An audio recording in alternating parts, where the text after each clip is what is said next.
하이델베르 요리문답 1문은 살아서나 죽어서나 당신의 유일한 위로는 무엇입니까?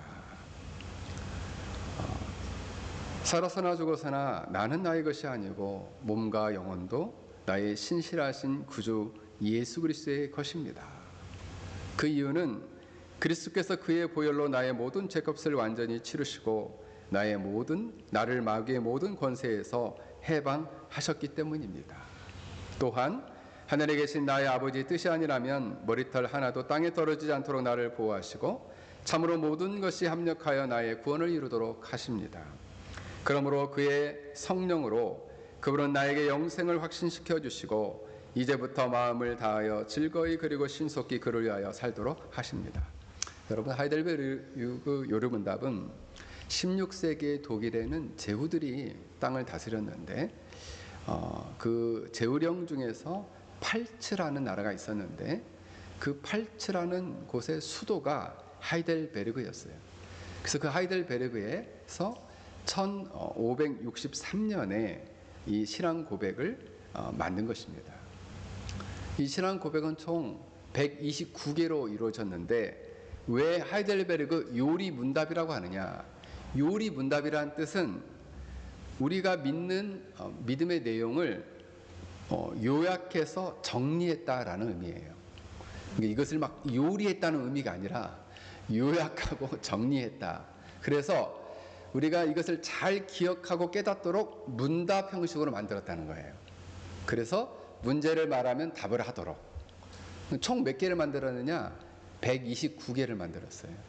그래서 이제 보통 교회에서는 이거를 1년 단위로 총 52주 정도로 만들어 가지고 2개씩 붙어서 매주 설교를 하기도 하고 이렇게 하는데 우리가 이제 목요 기도회를 1년만 하고 말 것이 아니니까 우리가 저도 한 2년 생각합니다. 2년. 그래서 매주 목요일마다 우리가 기도회 전에 이 교리를 살피고 또 이 교리 안에서의 원리가 사실 이 하이델베르그 요리문답은 진짜 아름답습니다. 아름답고 너무 명쾌하기도 하고 한국 교회들은 왜 이런 교리를 안 가르치는지 모르겠어요. 안 가르쳐요. 왜? 목회자가 배운 적이 없어가지고 가르치기를 주저주저 하는 거예요. 그래서 여러분들은 그래도 우리 페낭에서 선택받은 분들이다 이런 생각이 들어요. 이 교리는 아무나 들을 수 없는 건데 오늘부터 해가지고 지속적으로 이 교리를 배워가도록 하겠습니다. 우리는 왜 위로가 필요한가? 인간은 범죄하면서부터 타락하면서부터 죄로 인한 비참한 삶을 살고 있기 때문에 위로가 필요하다라는 거예요. 때로는 마귀의 권세 아래서 질병에 대해서 고통하기도 하고 또 사업이나 직장, 가정, 또 결혼, 자녀 문제, 또 재정 문제로 고통을 받고 있다라는 거예요. 또 마지막에는 이 세상에서 다음 세상에서는 영원한 심판을 받을 거라는 두려움이 있기 때문에 우리에게는 위로가 필요하다. 그런데 세상이 주는 위로는 우리가 받는 고난이나 고통의 문제를 일시적으로 해결해 주는 위로라는 거죠. 그래서 일시적인 위로라는 거예요. 예를 들면은 돈이 좀 부족한데 돈이 채워졌다. 그러면 기뻐요. 나 돈 채워졌다. 근데 그 돈 채워진 걸 또 금방 써버려. 그래서 그 일시적으로만 위로가 되지 이게 항구적인 위로가 되지는 못한다라는 거죠. 질병이 아팠어요. 그래서 질병이 치료받았어. 나 정말 위로받았다. 근데 또 아파요. 나중에. 그러면 그 위로가 사라지게 되더라. 그런데 오늘 성경을 보면은 살아서나 죽어서나 영원한 위로가 있다는 거예요. 그 위로는 과연 무엇인가? 살아서나 죽어서나 위로는 무엇인가? 누가복음 16장에 보면은 우리가 잘 아는 부자와 나사로의 이야기가 나옵니다. 부자는 이 땅에서 좋은 것으로 만족하며 살다가 죽은 다음에는 영원한 지옥불에 떨어져서 고통을 받습니다. 그런데 나사로는 이 땅에서는 부자의 상에서 떨어지는 부스러기를 먹고 비참하게 살았지만은 죽은 다음에는 아브라함의 품에 안겨서 있는 장면이 나옵니다. 이때 고통을 받는 부자가 아브라함 품에 안겨 있는 나사로에게 손가락 끝에 물 한 방울 찍어서 그 혀끝을 서늘하게 해달라고 요청을 합니다. 이때 아브라함이 놀라운 얘기를 합니다. 나사로는 여기서 위로를 받고 있다. 이렇게 얘기를 해요. 이 위로를 받다라는 헬라어 단어는 파라칼레오라는 단어인데, 이 파라칼레오는 곁에서 그를 부르다라는 말이에요. 곁으로 불러서 그러면 어떻게 하느냐? 위로라는 그 의미 자체가 따뜻한 말, 행동으로 그의 괴로움을 덜어주고 슬픔을 달래준다. 어떻게? 곁으로 불러서. 그래서 하나님의 백성을 아브라함 품으로 불러서 이 나사로를 격려하고 따뜻하게 그의 슬픔을 위로해 줬다라는 거죠. 부자는 영원히 고통을 받는 장면이 나오는데, 부자는 왜 고통을 받는가? 왜 위로가 없는가? 그는 말씀을 믿지 않았고 복음을 믿지 않았어요. 그래서 자기가 지옥에 떨어졌다는 것을 지옥에 가서야 알았습니다. 그래서 지옥에 가서 부자가 하는 일이 뭐냐면, 나사로를 살려보내가지고 가서 살려보내서 나사로가 나타나면은 우리 동생들이, 5 동생들이 믿을 것입니다. 이렇게 얘기를 해요. 그러면 이 사람은 뭘 알고 있으냐? 나는 믿지 못해서 지옥에 떨어졌구나라는 것을 알게 된 거예요. 부자는. 어디에 떨어져서? 지옥에 떨어져서. 근데 뭐라고 얘기하냐면은, 죽은 자가 살아나서 신비적인 모습으로 가면 그때야 내 동생들은 믿을 것 같아요 라는 신비주의적인 방법을 의지했어요. 그런데 아브라함은 뭐라고 얘기하냐면, 아니다. 모세와 선지자들이 있으니 그들에게 들을지어라. 복음을 듣고 믿으면 그들이 그 믿음으로 말미암아 영원한 위로를 받게 될 것을 말하고 있는 거예요. 그러면 위로라는 것은 결국 어디로부터 비롯되는 거냐? 하나님의 말씀, 복음을 듣고 예수 그리스도를 믿음으로 말미암아 영원한 위로에 우리가 도달할 수 있다라는 사실을 알게 됩니다. 부자는 몰라서 고통에서 영원토록 고통을 당하게 되었던 것이죠. 그래서 위로의 근거는 우리의 경험에서 오는 것이 아니라 그리스도의 구원에서 오는 것입니다. 오늘 성경은, 오늘 이 하이델베르 유리문답에서 이렇게 말합니다. 나는 나의 것이 아니요 몸도 영혼도 나의 신실하신 구주 예수 그리스도의 것입니다. 나는 예수 그리스도의 것, 예수 그리스도의 소유이기 때문에 나는 위로가 됩니다. 이렇게 얘기를 하는 거죠. 여러분, 어떻게 예수 그리스도의 소유, 예수 그리스도의 것이 되었을까요? 우리의 죄의 문제가 해결되지 않고서는 우리는 예수 그리스도의 것이 될 수가 없습니다. 그래서 예수님이 이 땅에 오셔서 십자가에 죽으시고 피를 흘리시고 3일 만에 부활하신 이유는 바로 우리의 죄를 씻기 위함이에요. 우리의 죄를 씻음으로 그 속죄의 은혜를 우리가 믿음으로 받을 때에 우리와 하나님 관계가 화목됨으로 말미암아 내가 비로소 구원을 받고 내가 비로소 하나님 주님의 소유가 되었다는 거예요. 속죄를 통해서 하나님과 우리가 화목하게 되고 화목하게 되었을 때에 비로소 예수 그리스도의 소유가 된다는 거예요. 그래서 여러분, 회심하지 못한 사람은 영원한 위로가 없습니다. 왜요? 속죄의 은혜를 경험하지 못한 사람은 그리스도의 소유로서 안전함을 느끼지 못해요. 안전함을 느끼지 못해요. 위로함을 받지 못한다라는 거예요. 그래서 예수 그리스도의 피로 말미암아, 그래서 오늘 하이델베르그 요리분담에서는 이렇게 말씀합니다. 그리스도께서는 그의 보혈로 나의 모든 죄값을 완전히 치르시고 나를 마귀의 모든 권세에서 해방하셨습니다. 예수 그리스도께서는 고귀한 피를 흘려서 나의 모든 죄값을 완전히 치루어 주셔서 사단의 모든 권세에서 나를 구원해 주셨기 때문에 그것이 바로 위로가 됩니다. 사단의 권세에서 구원해 줬기 때문에 위로가 준다는 거예요. 구약에서 이사야 선지자는 위로를 선포합니다. 어떤 게 위로냐? 이방의 나라 바벨론의 포로로부터 그들을 구원할 것이 이스라엘의 위로가 될 것이라고 얘기합니다. 그래서 이스라엘 백성들이 메시아를 기다렸어요. 그 메시아는 우리에게 위로를 가져다 줄 사람이다. 그래서 누가복음 2장에 보면 시몬이라는 사람이 나오는데 이스라엘의 위로를 기다리는 자라 이렇게 나옵니다. 이스라엘의 위로를 기다리며 메시아를 기다려요. 그러다 예수님을 딱 만나고 예수님을 손에 안고 그렇게 이야기합니다. 그 하나님의 구원을 찬송해요. 바로 이분이 우리를 구원하러, 어둠과 사망에서 우리를 구원하러 오신 메시아입니다 라고 찬양합니다. 예수님은 이 땅에 오셔서 요한 1서 3장 8절에 보면 하나님의 아들이 나타나신 것은 마귀의 일을 멸하러 하시는 것이라.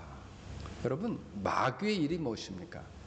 마귀의 일은 사람들로 하여금 하나님을 거역하게 만들고 죄로 그들을 미혹하여서 죄를 짓게 만들어서 마귀의 소유로, 마귀의 종으로 살아가게 하는 것이 마귀의 일이에요.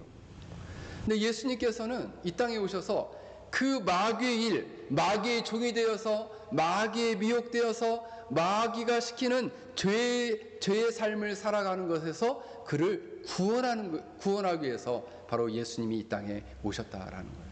그리고 예수님께서 그의 보혈로 모든 죄값을 완전히 치르심으로 마귀의 권세에서 우리를 건져주셨다는 거예요.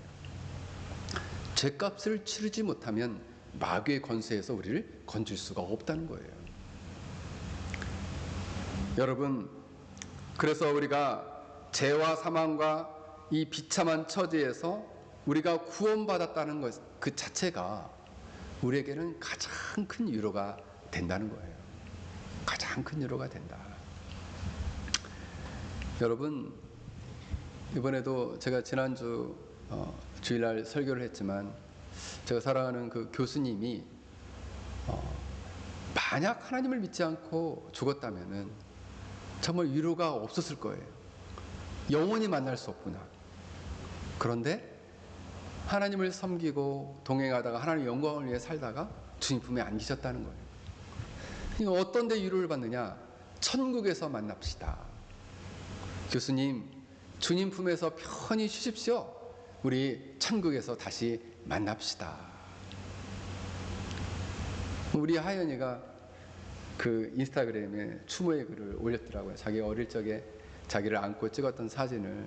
특별히 이 교수님이 사진 찍는 걸 좋아하셨는데 우리 딸이 이제 6살 때 머리를 뽀글이를 했어요. 그래서 머리를 이렇게 뽀글뽀글 해가지고 엄청 귀여웠는데 그때 어린이 대공원에 가가지고 이 사진을 찍어줬던 사진이 지금도 있습니다. 그 사랑을 잊지를 못해요. 그러면서 이제 우리 딸이 제일 마지막에 쓴 그 글이 뭐냐? 교수님, 천국에서 만나요. 그게 그리스도로 말미암은 구원이 우리에게 가장 큰 위로가 된다. 근데 이 위로받는 근거가 첫 번째는 그리스도의 구원이에요. 근데 이게 삼위일체적입니다. 두 번째는 하나님의 섭리입니다. 그 하나님의 섭리는 어떤 걸까요? 한번 보겠습니다. 또한 하늘에 계신 나의 아버지의 뜻이 아니면 머리털 하나도 땅에 떨어지지 않도록 나를 보호하신다. 그게 섭리예요. 또한 참으로 모든 것을 합력하여 나의 구원을 이루게 하십니다. 여러분, 성자 하나님의, 성자 예수님의 구원이 우리의 위로가 된다면 성부 하나님의 섭리가 우리의 위로가 된다. 머리털 하나도 그분이 허락하지 않으시면 떨어지지 않는다. 제가 이렇게 머리가 많이 빠진 것도 하나님이 허락하셔서 빠진 거예요. 네. 그렇습니다. 머리털 하나도. 근데 성경에 이런 구절이 나오는가 찾아봤더니 나오더라고요. 사도행전 27장 34절에 나옵니다. 음식 먹기를 권하니 이것이 너희의 구원을 위하는 것이요 너희 중 머리카락 하나도 잃을 자가 없으리라 하고. 여러분, 사도 바울이 몇몇 죄수들과 함께 로마로 호송이 됩니다. 그래서 그리스에 있는 그레데 항구에 예루살렘을 출발해가지고 그레데 항구에 도착해서 이 그레데 항구에서 이탈리아로 이제 가게 되는데 그 도중에 유라굴로라는 광풍을 만나게 돼요. 폭풍을 만나게 돼요. 폭풍을 만나게 돼서 14일 동안 밤낮으로 파도가 치고 비가 내려요. 그래서 있는 물건들을 다 던졌어요. 그 성경에 보면은 구원의 여망이 없었더라. 구원의 여망이 전혀 보이지 않는 상황이었습니다. 그때 하나님의 사자를 바울이 만납니다. 하나님의 사자가 이렇게 얘기를 해요. 사도 바울에게 이렇게, 바울아 두려워하지 말라. 내가 가이사 앞에 서야 하겠고 또 하나님께서 너와 항해하시는 자를 다 내게 주셨다 하였으니, 그러므로 주셨다 하셨으니 라는 말을 들어요. 그러므로 사도 바울이 여러분들이 안심하라. 나는 내게 말씀하신 그대로 되리라. 하나님을 믿노라. 그러므로 우리가 반드시 한 섬에 걸리리라. 14일 동안 폭풍을, 유라굴로라는 강력한 폭풍을 만났는데 그 배가 군함도 아니고 어마어마한 큰 배도 아닌데 14일 동안 살아남는데 한 사람도 안 죽어요. 성경에 보면은 37절에 배에 있는 우리의 수는 전부 276명이었더라. 276명이 머리카락 떨어지지 않고 하나님이 놀랍게 살려주십니다. 14일간의 폭풍을 견디게 만들어요. 그게 뭐냐? 하나님의 섭리예요. 여러분, 하나님의 섭리 어마어마합니다. 어마어마해요. 우리 때때로 믿음이 없는 사람들은 기도하다가 아유 하나님 내 기도는 들으시기나 할까? 오늘 이렇게 교회에 모여가지고 이렇게 성도들이 모여서 기도하면 하나님이 듣기나 하실까? 뭔 말이에요. 머리카락 하나라도 떨어지지 않도록 우리의 기도를 다 들으신다는 거예요. 저는 요즘 새벽 기도마다 기도하면 기도 제목이 자꾸 오면 기도를 하면 응답이 너무 빨리 와가지고 응답이 빨리 와요. 놀랍도록 응답이 와요. 그 집사님의 아내분도 하혈이 시작돼서 며칠 동안 멈추지 않는데 기도하고 그 아침 8시 7시 50분인가 8시인가 문자가 왔어요. 피가 그쳤다고. 하나님의 놀라운 역사입니다. 그런데 오늘 본문을 보면은 우리의 삶 속에서 겪게 되는 모든 고난, 슬픔, 아픔, 이 모든 것도 하나님이 선으로 바꾸셔서 합력하여 구원을 이루게 하신다. 우와, 어마어마하네요. 그게 하나님의 섭리랍니다. 여러분, 때때로 우리가 의인도 환난을 당하고 죽임을 당할 수도 있습니다. 고통을 당할 수 있고요, 실패할 수 있고요, 어려움을 당할 수 있고요, 그리고 아파할 수 있고요, 그리고 정말 힘든 일을 겪을 수 있어요. 그런데 하나님께서는 이 모든 일을 합력해서 선을 이루게 하시고 구원을 이루게 하신다는 거예요. 그거 일마저도 로마서 8장 28절에 하나님을 사랑하는 자, 곧 그의 뜻대로 부르심을 입은 자들에게는 모든 것이 합력하여 선을 이룬다. 그 선은 뭐냐? 구원이다. 그러기 때문에 위로가 된다는 거예요. 만약 여러분 중에 누군가 암에 걸렸다고 생각해 봅시다. 우리 신자들 말고 어떤 사람이 암에 걸렸다고 생각해 봅시다. 근데 그 암이 죽을 병이에요. 의사가 당신 이제 얼마 살지 못하고 죽을 겁니다. 그랬을 때 얼마나 정말 하늘이 무너지는 것 같은 어려움이 겪게 될 거예요. 근데 저는 오히려 그것이 그 사람이 하나님을 찾고 하나님께 돌아오고 구원이 받는다면 그건 그 사람에게 어마어마한 복이라는 생각이 듭니다.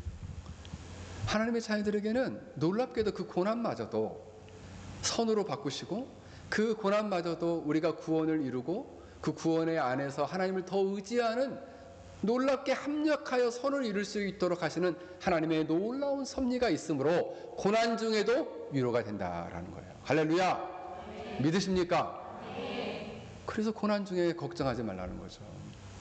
하나님의 섭리를 믿으니, 그리스도의 구원을 믿고 성부 하나님의 섭리를 믿으니 영원한 위로를 받아라. 참 교리가 너무 아름답죠. 마지막 세 번째는 성령 하나님께서 우리를 깨우치는 사역으로 우리에게 위로를 주신다라는 거예요. 성령 하나님은 무엇을 깨우치게 하시느냐? 그러므로 그의 성령으로 그분은 나에게 영생을 확신시켜 주시고 이제부터 마음을 다하여 즐거이 그리고 신속히 그를 위하여 살도록 하십니다. 그래야 그리스도께서 성령 하나님을 통하여 우리에게 영원한 생명을 확신시켜 주시며 내게 진실한 마음으로 기꺼이 주님의 뜻대로 살고자 하는 마음을 주십니다. 그렇습니다. 이것은 무엇입니까? 성령 하나님께서는 먼저는 우리가 복음의 말씀을 듣고, 어떤 사람은 수없이 복음의 말씀을 듣는데도 불구하고 깨닫지 못해요. 자신의 죄인됨을 보지 못해요. 자기가 뭘 잘못하고 있는지를 깨닫지 못해. 근데 성령 하나님이 그를 깨닫게 하셔. 네가 죄인이다. 십자가 앞에서 네가 소망 없는 죄인이다. 그럼에도 불구하고 소망 없는 너를 위해서 예수 그리스도가 너를 대신하여 저 십자가에 죽으셨다. 이것은 너를 향한 하나님의 사랑이다 라는 것을 가르쳐 주신다는 거예요. 이것을 깨닫게 된 사람은 굳었던 마음, 돌과 같은 마음이 끼어지고 얼음처럼 차가워졌던 마음이 녹아지는 역사가 일어나게 됩니다. 마음 안에 있는 굳은 살이 제거되고 부드러운 마음을 소유하게 됩니다. 그리고 그 마음 가운데 나는 하나님의 자녀구나, 나는 영원한 생명을 얻었구나, 나는 영생을 얻었구나, 오늘 밤 이 즉시 나를 하나님이 내 영혼을 데려가셔도 나는 주님 품에 안길 수 있다라는 확신을 성령님이 가르쳐 주시기 때문에 이것이 우리의 위로가 된다. 할렐루야. 그렇습니다. 성령님이 이것을 확신시켜 주거든요.